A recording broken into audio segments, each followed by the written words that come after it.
Like it just got steeper and steeper, and there was more and more logs, Yeah. and they were all off camber, and they were all wet, and it was all leaves. And I finally just stopped, and I sat there, and I was like, this is the end of my race. Like I'm gonna have to call This is it. I'm gonna have to call the team Yeah. and like have them rescue me and get me out of here. Like there's no way I'm getting out of this. It was like an iron line trying to like, if you wanted to like bomb straight up the hill, it was hard just to get traction and get going in the wet leaves. My name's Andy Janik from Heavy Enduro. I'm here with my friend Seth. He's gonna do a little interview with us today and ask us about our Romaniacs trip. My wife Susan came with and did a bunch of the logistics and kind of did a bunch of stuff for RedBull Media. So we're just gonna kind of dive right in and start with the first question. I was not there, so I was just the one back home, like supporting, cheering on, checking updates all the time. It was like, where is he? It's taking 3 forever. in the morning. Yeah, exactly. It's like every time I would go to bed, you guys were just finishing. Yeah, because I think it was a just starting, 7-hour time difference. Right.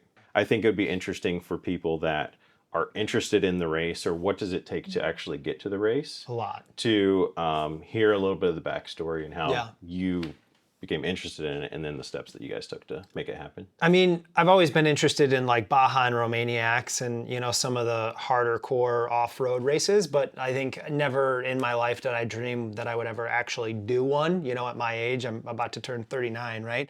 Cory from Camel ADV called me and he said, hey, I want to do Romaniacs. This is kind of like my last hurrah. Will you go with me? And, you know, I'm on the phone and I'm like, in my mind, I'm like, of course, but then all of the things, financials, logistics, I was kind of leaning on Cory for the logistics, right? And then financials, I'm like, Susan, can we do this? Can we pull this off? Like, is it okay? And Susan, You can always Susan's, make more money. well, and Susan's always, I'm the type where I'm like super nervous to do things and I feel bad, and like financially I'm like, I can only pick 1 or 2 things a year, and Susan's just like, whatever, we'll make it happen, we'll find a way to get there. So Susan's awesome about that. Cory wanted to go, and then about 20 years ago he hurt his back real bad and he needed surgery finally. His back just got too bad and he wanted to try and do the surgery and then go to Romaniacs, and it ended up just being a little bit more than he expected. So he had some complications from his surgery. So he had to unfortunately pull out. That was a couple months after I had already gotten a personal trainer. Susan had already started to look at logistics. I had already started telling people I was doing it. So I wasn't about to back out of something that I already started prepping for. So I just said, screw it, we're doing it. Mm-hmm. So from a logistical standpoint, what were your first steps to figure out how you even go and do this race, enter this race, and like what was your checklist of things to work through? Entering it was the easy part. You just literally go to RedBull Romaniacs, I think .com, and you just register. Yeah. It's really simple. But there is some prep work. So once you register, like he said, there's no qualifications required, but there is a lot of administrative work on the back end. So like you need to make sure you have a race license, whether it's through the FIM or through your national, like for us, it's the AMA, right? So your national race sanctioning body. Yep. You need to get medical clearance, which is not typical for like US races. Yeah. Right. You need a physical. They need to make sure like you don't have any issues. If you don't get one before you leave, then you're... I think if you're over 50, you actually have to do a heart stress test, one of those like where you're on a treadmill and you have to run. Like Posket had to do that for Dakar. But even like the way that they refer to the classes, because you can choose from 5 classes, right? Gold, silver, bronze, iron, and atom. Like gold is a professional class, silver is legit, but then they refer to the other classes as hobby classes. So not just amateurs, but like hobby. And then atom is a beginner class. Maybe on a dirt bike. Maybe on a dirt bike. No, Not on an I saw the adventure bike. Adam lines. That is not a like. That's not like, oh, I've been riding dirt bikes. You still for had to 3 do or the 4 start. You years. still had to do the finish. You still had to do the prologue. Yeah. Like, and that prologue is not a beginner prologue. Yeah. Like No, like cement barriers, like my height. the tires were as tall as this table. Yeah.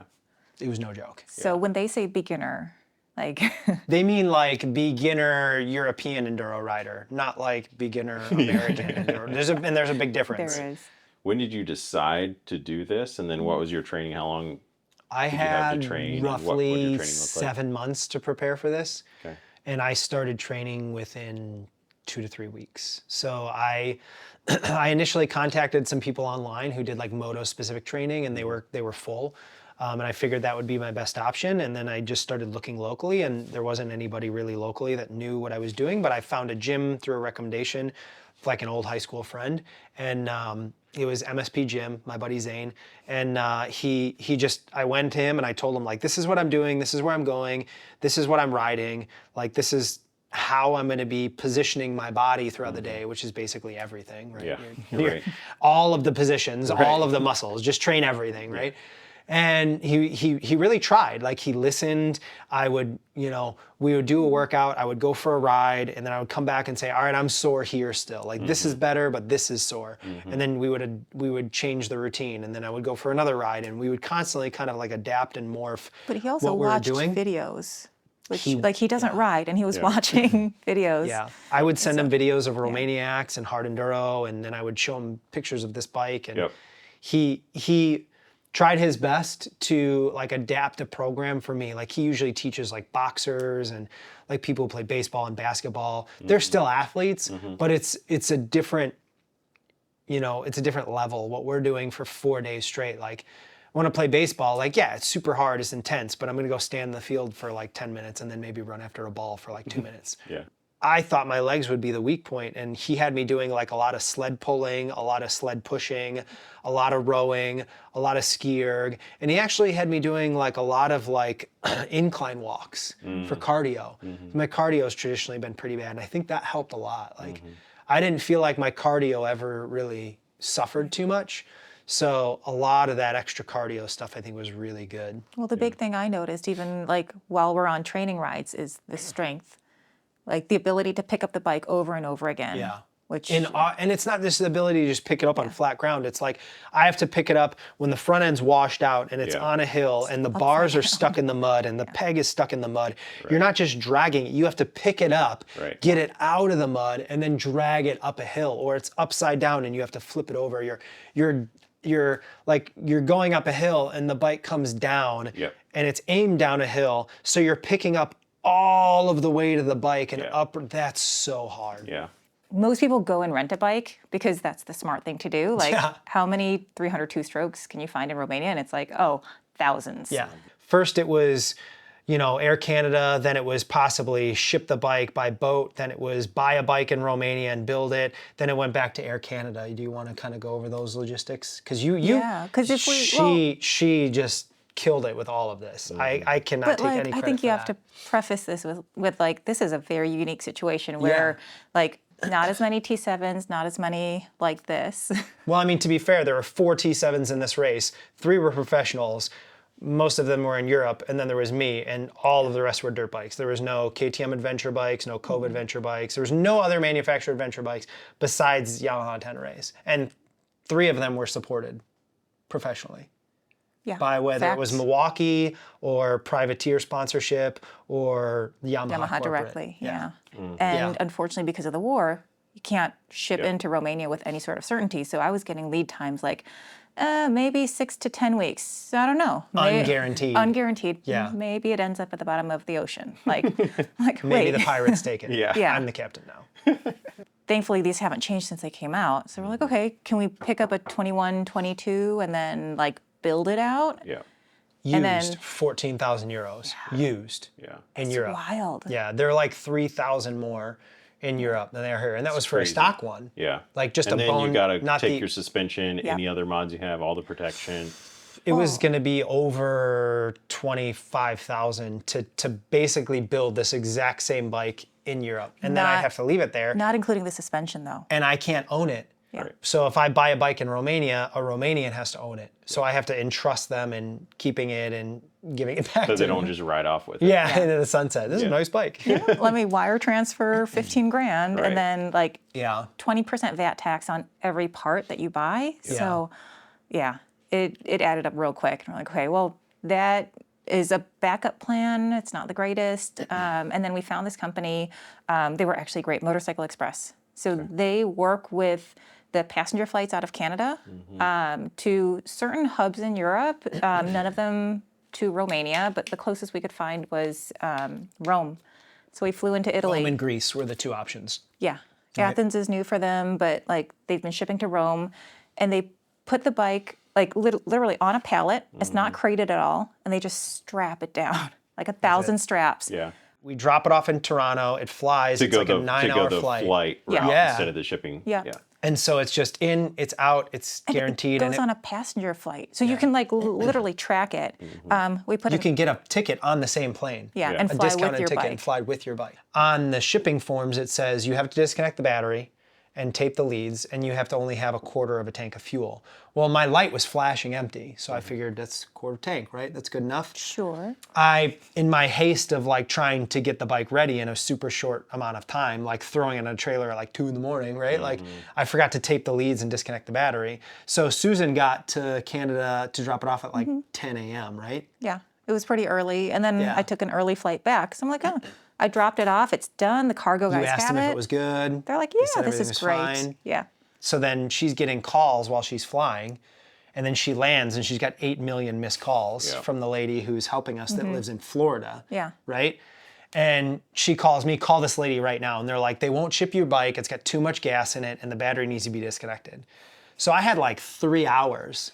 And she's pissed. Like, you were supposed to take care of that. And I'm like, I tried. It's A little upset. so much work, right? But it was so much. The I mean, one thing. it's like 2 weeks of prep that I was Yeah. like literally go to work, rebuild the bike, go to work. This bike was stripped to the frame, like new clutch, Yeah. new everything, new wheels, new suspension, new tires, new brakes, like everything. I went through this bike, every inch of it. And like that last little step at the beginning, at the end, you miss, right? So I was on the phone for 2 hours. And finally, my buddy Lee from Rally Connects, he runs the Dacre Challenge, that 24-hour Dacre Challenge race. Yep. He had a guy leave work. I had to pay him $250, leave work, run to the airport, like siphon fuel out of the tank, disconnect the battery, and the bike made it on the plane with like an hour to spare. Barely, Like it yeah. almost didn't make. We almost didn't even make it to Romania. Yeah. But then we knew. After all the prep work and everything. After All of 6 that. months of like training, Yeah. all of her logistics, rebuilding the bike, parts, sponsors, like everything. We A almost didn't 9-hour make it. drive there. Yeah. Oh, she was so mad at me. Carpathian Adventure, Brad actually found us and was like, hey, we saw that you registered for Iron Class. We wanted to know if you needed anybody or if you already had a team. And I was like, this is awesome. Like, we didn't have a team. Cory was looking into a team. I wanted to see if Trace Racing Society, Pol's team, would take us.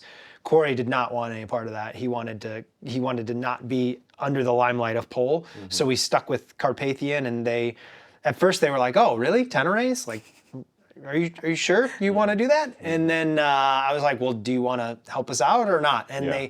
they said, well, let me get back to you. Let me talk to Bobo, which is their mechanic. And he was like, Do we want to they take came this back to on? us. Yeah, they came back to us and they were like, actually, yeah, this sounds really interesting.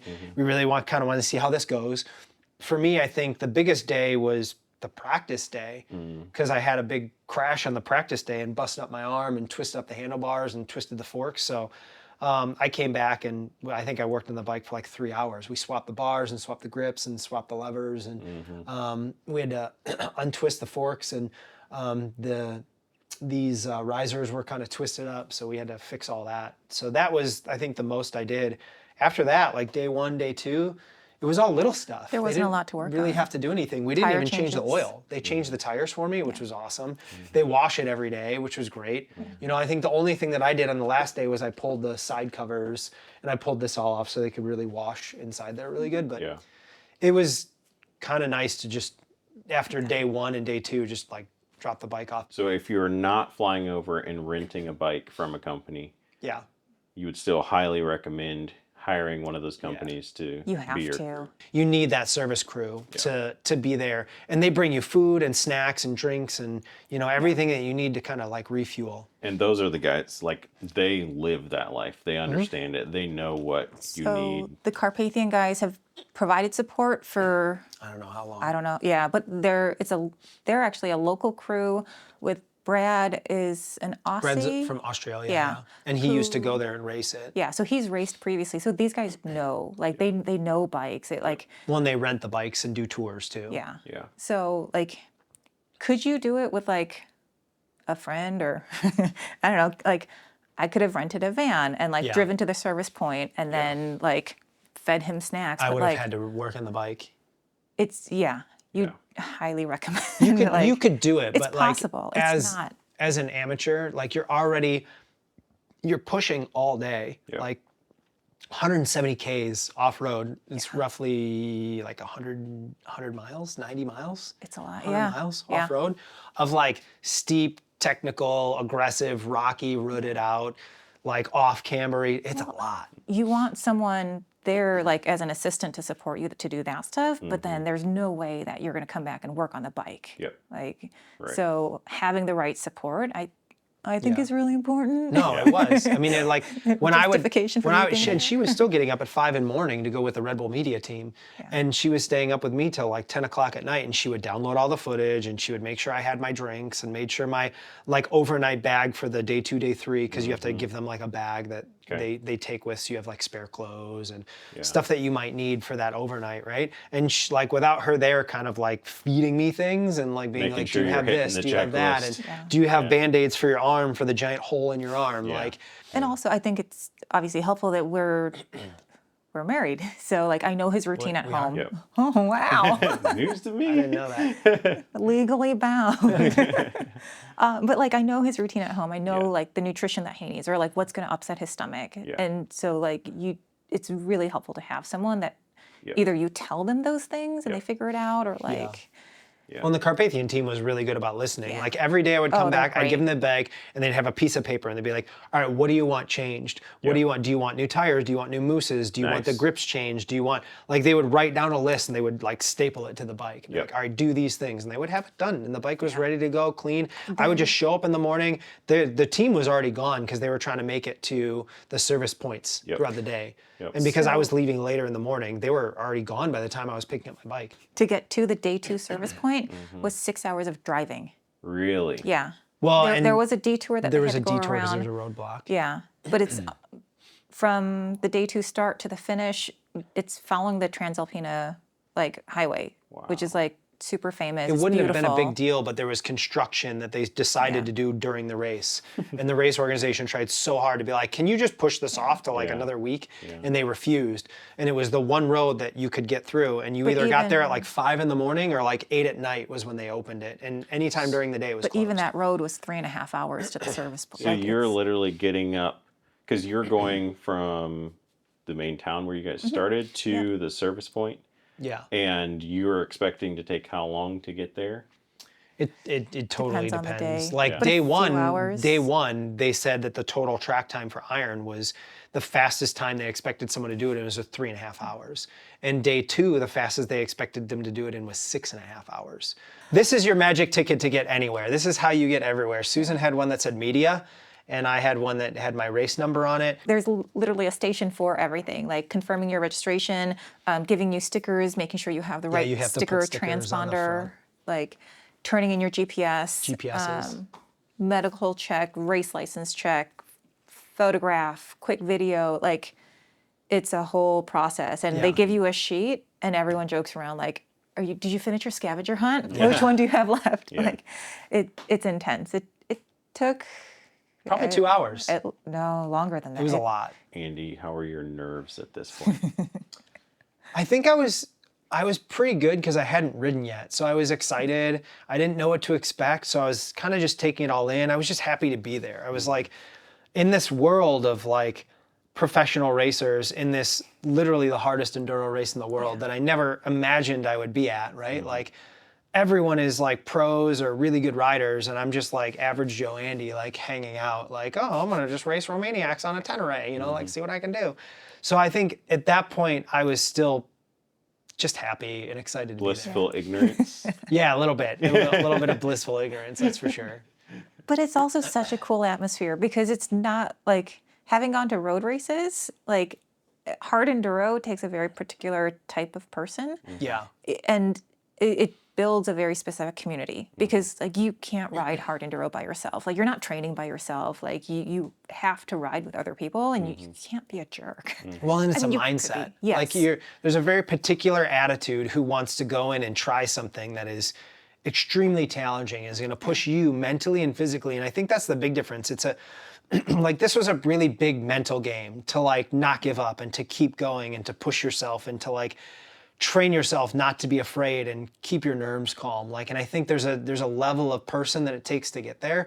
And when people like they hear that you're doing it on a Tenere, like they're either like, you're an idiot, but I love it, or like you're awesome. Like they either way, they still love what you're doing. Yeah. And they still respect what you're doing because they understand the task that it is. So there's like an immediate level of like respect and understanding for like the people around you in the sport. And that's what I really like about like an enduro and hard enduro versus like motocross and like GP and like other races where it's very individualized and it's very like me versus you, versus enduro is more of like, we're doing this together. So day one is practice day. Yeah. Okay. So it was supposed to be Saturday. So practice is different than the prologue. This is a day where you just get to Yeah. ride some. So this was a day set up by Carpathian. So in our fee that we paid Carpathian, we got 1 day of like practice with them. So they took us out. I think they were probably like bronze-ish, silverish tracks. And man, I learned real quick. My suspension was too stiff. It was really steep, the stuff that we're doing. It rained on us the night before and it rained on us after lunch. So it was really wet, really slick. Yeah. I did pretty good on the hill climbs. I was more impressed with that the bike could like start from a dead stop on a really steep hill climb. I had one fall like in the morning before lunch, and then another fall trying to like get up like out of a creek, make a sharp left and a sharp right, basically in mud with some rocks like up a narrow creek section. It was probably a silver line. It was tough. And I made it almost to the top and then they kind of pulled me over. And then I just was wiped after that. The suspension was way too stiff. After that, they pulled me aside and kind of took me to wait for everybody else for like half an hour, 45 minutes while they finished the rest of that line.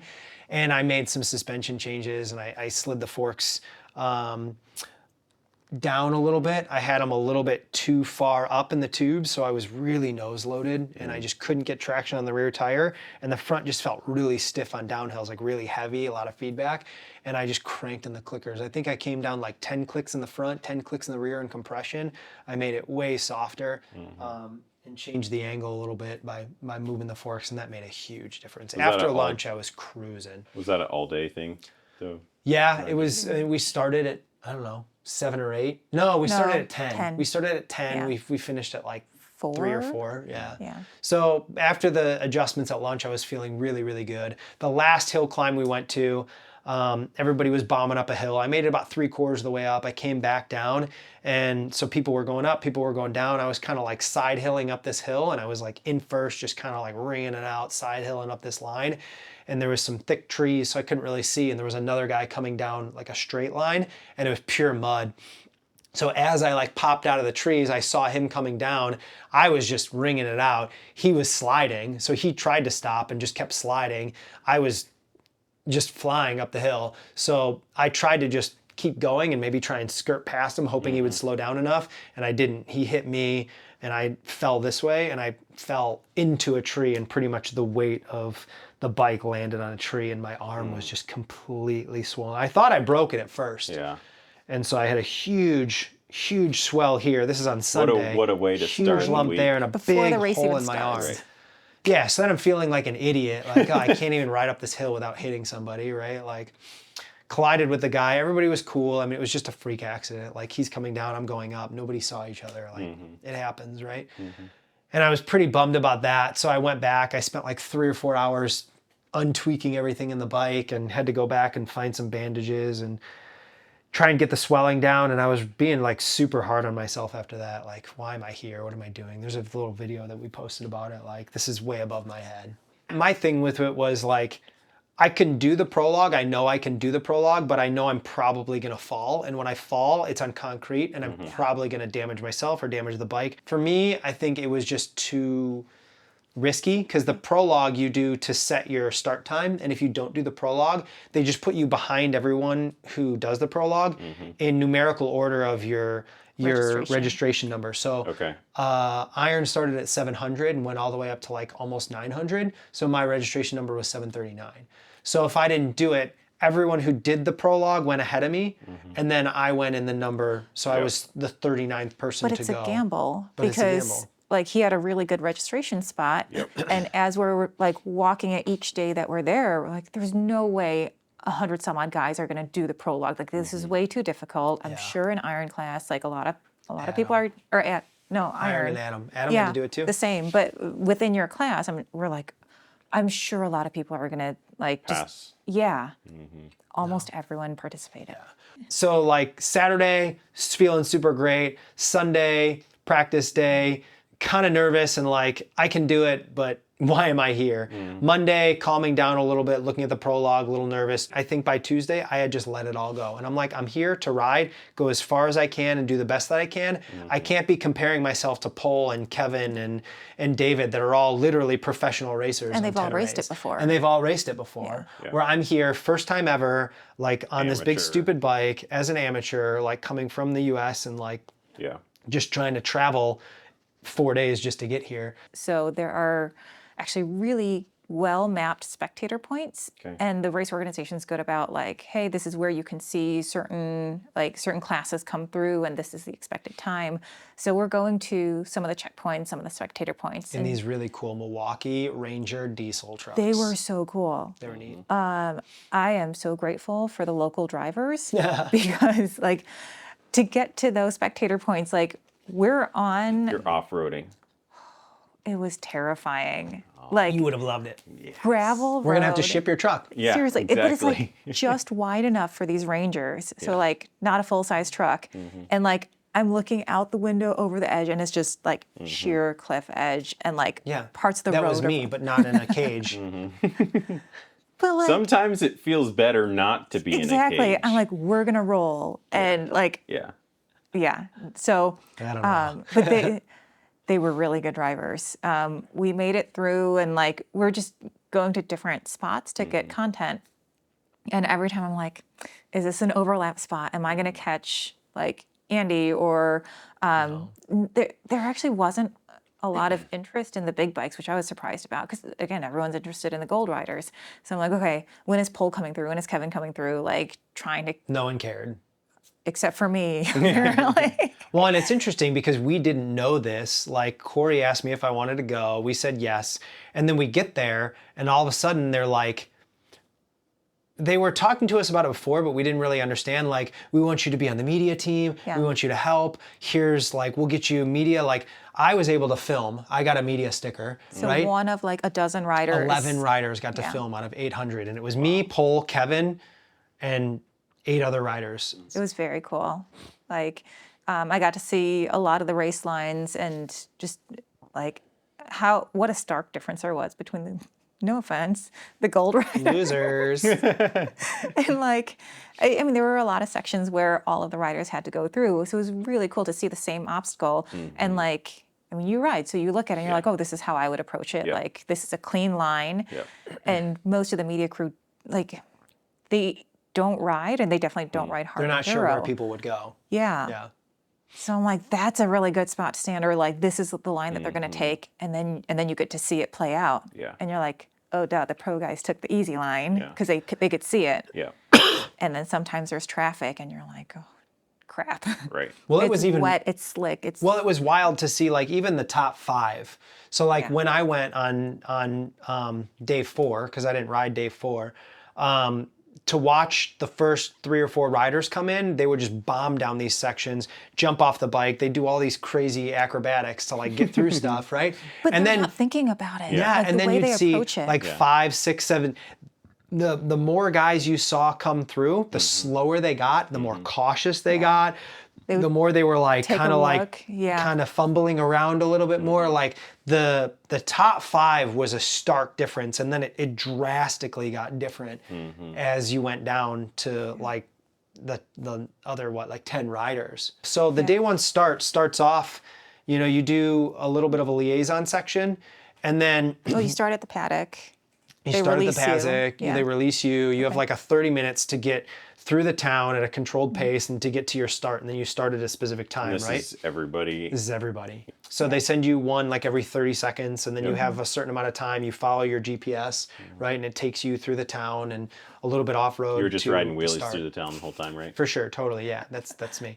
And then you get to the start, and the start is like right at a river. So you either like go straight, and it's like here's like a dirt path and here's like a vertical 3 or 4 foot wall, and you have to hit it like at an angle. Oh, I remember seeing that. Yeah. And you have to land. You have to jump off at an angle and land not run in the river. dirt and not run off into the river. Yeah. Right? And I was like, ugh. Or you had to go left over a bridge, take a right, come down the steepest set of stairs you've ever seen, and make the sharpest left turn you've ever made, right? And then ride through the mud, and then ride over a maybe 1.5 foot wide log bridge, and then ride through the mud, and then over another 1.5 foot log bridge, and then you go back up, back down another steep set of stairs, make another sharp left turn.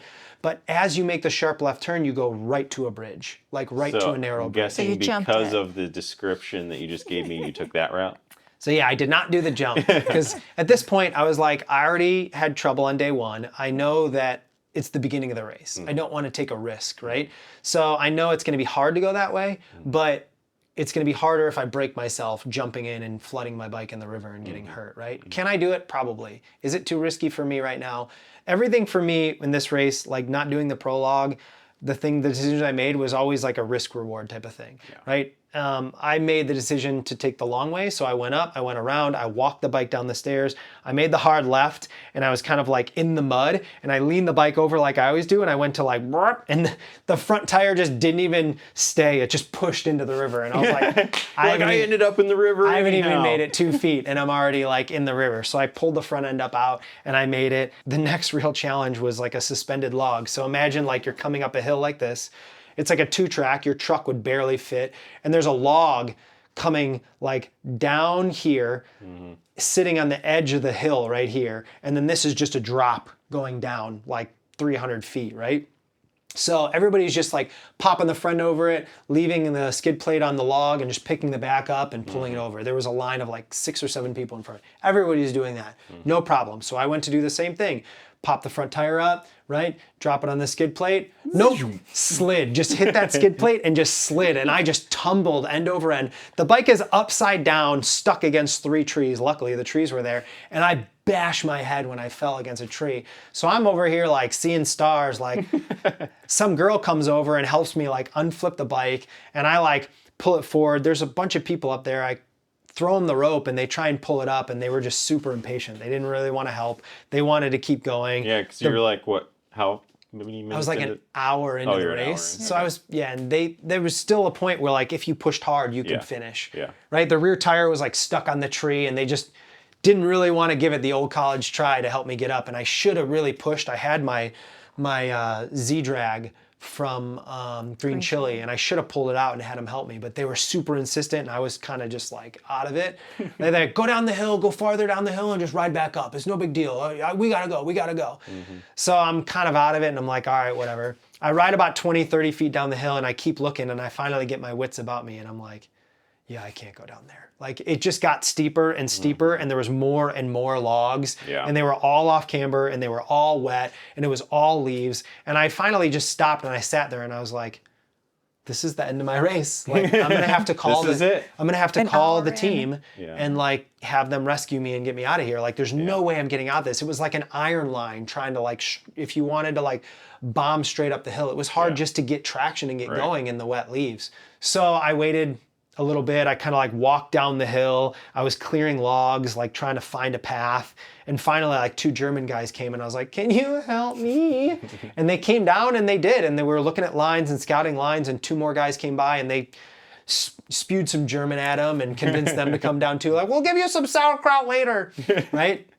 So they came down and the 4 of us, I pulled out the winch and we pulled it up the hill. Yeah, it really only took like 2 to 3 people to like get it up and a guy on the back to like push. And so at this time you're at like 45 minutes is what I lost. Okay. In that. So it was about an hour and 45 minutes to 2 hours out there. Yeah. I'm asking other riders like, did you see a dumb guy on a big bike? Right. And then I'm he was like, in the ditch upside down. and I'm like refreshing the site because there's a 20-minute delay between when they scan and when the site populates. So I'm like, okay, maybe he's delayed.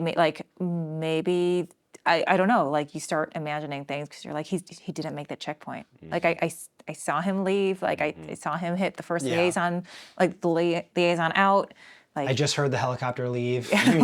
what the heck is going on? So there's very little information, like while you're, like whether you're there or like Me on the other side of the world. exactly. They helped me get up and out, and then I had to get over that stupid log again. And luckily, like, we took it much slower that time, and I kind of just popped over. We pulled the bike over, and then I just started cruising, and I felt good for a little while until I hit a downhill, and I didn't realize my rear brake was bent. So I was like hitting this downhill, and I'm bombing down it, and I go to hit the rear brake, and I'm like, oh, there's no rear brake there. So I kind of clapped a tree with the left and spilled it a little bit. Took a break, took a breather, bent the brake lever back. And then I got stuck there was a ravine that we were riding in, and it was either like go under this like tree where I would have had to like lay the bike over. A common theme of and drag it. across. They either leave trees or they cut trees and put them down for you. I'm serious. Yeah. And there was another tree that I either had to like lay the bike down and drag it through, or I had to go through this V'd out tree section, and I was so gassed. I had just finished like pulling this bike up a hill. I was like, screw it, I'm gonna jump this V section. And I jumped it, and I made the front end over it, and I got caught on the skid plate and the tire, and I was able to just like get off the bike and pull it over. And at that point, I'm like, there's no way. I'm like, if it's like this for the rest of the day, like there's no way I'm finishing. Like, this is challenging. It wasn't actually. So after that, it cleared up, and I started gaining time, and I started doing better, and I hit a checkpoint, and then I hit another checkpoint, and then I hit a service point, and I think I hit the service point by like 2-ish, right? And I was feeling pretty good at the service point. I was like, if this keeps up, nothing gets super crazy, we're gonna be okay. I think I can finish this day. And then I see the rain as I'm at the service point. And it's a 20-minute mandatory. Yeah, so it's not like you can just take off because you see the rain coming. So the guys are kind of untweaking my handlebars and fixing stuff and checking over the bike and tightening my wheel locks because they keep coming loose. And finally I get moving, and like right when I get moving, it starts drizzling. I make a wrong turn, I'm not paying attention, I follow the guy in front of me. I'm supposed to go straight, he goes left. I followed like a silver line for like 10 minutes. I'm like, I think this is wrong. And I look down, check my GPS. Yep, go back. Went back, got on the right trail, started ripping. Everything was good. It started raining, it started drizzling. The uphills weren't a problem. It was the downhills. And there was one specific downhill where it had hailed right before I got there. I hit the rain, but it had hailed before I got there. And it was probably 300 yards down, just nonstop. Pure Were you clay. just off the side of your bike, get tucked under your arm, just kind of. Yeah. I was literally like this. Yeah. Like, and your feet are out in front of you, and you've got it in first gear, and you're using the front brake. And what I learned is like, if you use too much of the clutch to stop it, the bike will like swing out. So you have to use more of the front brake, and you have to kind of let the rear tire roll a little bit. You can't just constantly leave it out, or it'll just swing out and fall over.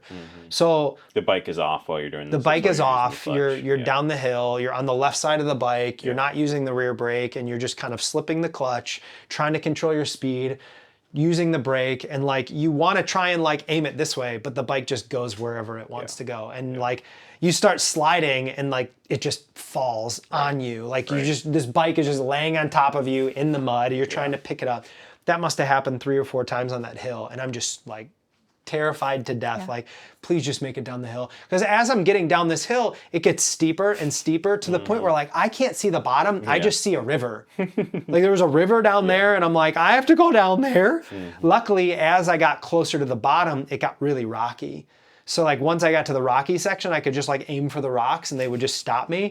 And then I got to the bottom, and it was good. But then there was past that, you could see it was pretty wild, because like guys had come in really hot down this section, and the mud would just go straight into the river. So guys were just riding like uncontrollably straight into a river. And there was a sharp right turn and then a river crossing, and I saw a guy with a flooded bike, and I was like, that's gonna be deep. So another guy came up behind me, and I let him go first to judge it, and he was like, stay to the right, stay to the right. I actually got off the bike and I walked it through the river. Multiple times I had to walk the bike through rivers, and it was over my boot. It was like to my knees or to my thighs, and it was just, at some point, like you are limited by, you get to a certain point, so many people have gone through it, it's gonna be destroyed. So we made it through that, and then they kind of just guided me through the rest. I think I made it to like checkpoint 11, and then there was 13 and 17. So I was only 2 checkpoints away from the finish. I made it about 3/4 of the way. The checkpoints are not sequential, which is very confusing if you're like looking for like, oh, he's at checkpoint 3. It's like, no. There was like 7 checkpoints that day, and I only missed 2 of them. the day 2 start. You rode through some like Michigan style sand and whoops and trees, which is actually really neat. And then you got to these hill climbs that were just super off camber, lots of rocks, lots of roots, lots of exposure. So I wasted hours in there. I was going really slow, uphill, downhill, everything. I was going probably slower than I should have, but I really didn't want to roll the bike down a hill. So I wasted a lot of time there. I finally caught Susan coming out of it, and then there was some more kind of fast and flowy, and then the next section that slowed me down was a river. There was a really deep river that we were kind of crossing over again and again and again, back and forth a bunch of times, and the exit was like a super deep, like up to your thighs. Yeah. And I noticed it was pretty deep because I saw someone go through it, and the first red flag was the only exits out of it were really deep and really narrow that I noticed I couldn't fit. There was only one line I could have gotten out of. The water was rushing so hard on this one side that you had to cross over it that the river kind of just dipped down, and then it was like a steep embankment wherever I went. So I didn't want to get stuck anywhere trying to cut a new line. So I just kind of like, the river went this way, and then you had to make like a sharp right turn, and it got super deep. So the one line that I saw was like coming backwards into the river. So I went up past it and came back and hit it at an angle so that it didn't get washed out. And I just let my legs dangle, and it just dipped in. And just once I got into that rut, I just hammered it and just launched right out. So that wasn't so bad, but right after that, I could feel my moose was spinning. So I stopped and tightened up my rim lock, and then I didn't realize the checkpoint, the second checkpoint was right there. And day 3, I was out. You can not finish one day and DNF, and they'll still let you ride one more day. But if you do 2 DNFs in a row, you're done. They put you on, because they don't have a truck to get you back because you haven't come back to the paddock, right? I had to ride back, and it was like 170K. So they put me on like this return route, which is preloaded on my GPS. I get up in the morning on day 3. I grab my GPS just like any other day. And the map that's on there is like a disqualified map. Yep. And it takes me on some road and a lot of Adam sections. And the Adam sections, like the hill climbs were still good. They were still windy. They were still steep. And the descents were still deep, but they were just not as gnarly. Yeah. And there was a lot of fast flowy because it was a long day. And I think, the DNF route took me through, it avoided, and I did road sections to avoid some of the harder stuff. So I had a lot of fun that day. Right. I made the choice that I made, and I'm happy with the bed that I lay in. And like at the end of the day, like I really wanted to finish, and I really wanted to at least finish one day, but I'm not really even that upset about it because I'm super stoked on just getting there, I think, was a challenge. Yeah. Just riding those mountains was super fun and was a great challenge. Like just being there was so awesome, and being around that many people with a similar attitude, I think, was so fun, right? Because you don't get that here. Like people, I think you deal with the same thing that I do. Like people see what you're doing and they're like, it's cool, but like they don't want any part of it. They don't understand it. They don't get it. They don't want to be around it. And they're just like, oh, that's cool. Keep you doing your thing. Like, good job, you. That particular race, everybody's super stoked. They're like, good on you. Great job trying. Like, that's awesome that you made it as far as you did. I wouldn't even try that. Like, everybody's just super positive about it. So I think it's super important to just not beat yourself up and be happy that you did better than you thought you could have, or made it further than you thought you would have, or you didn't give up when you thought you would. It was raining and you're dropping the bike and you could have called the SOS and be like, I'm done, right? Like being happy that I never gave up until they told me like, hey, you have to stop.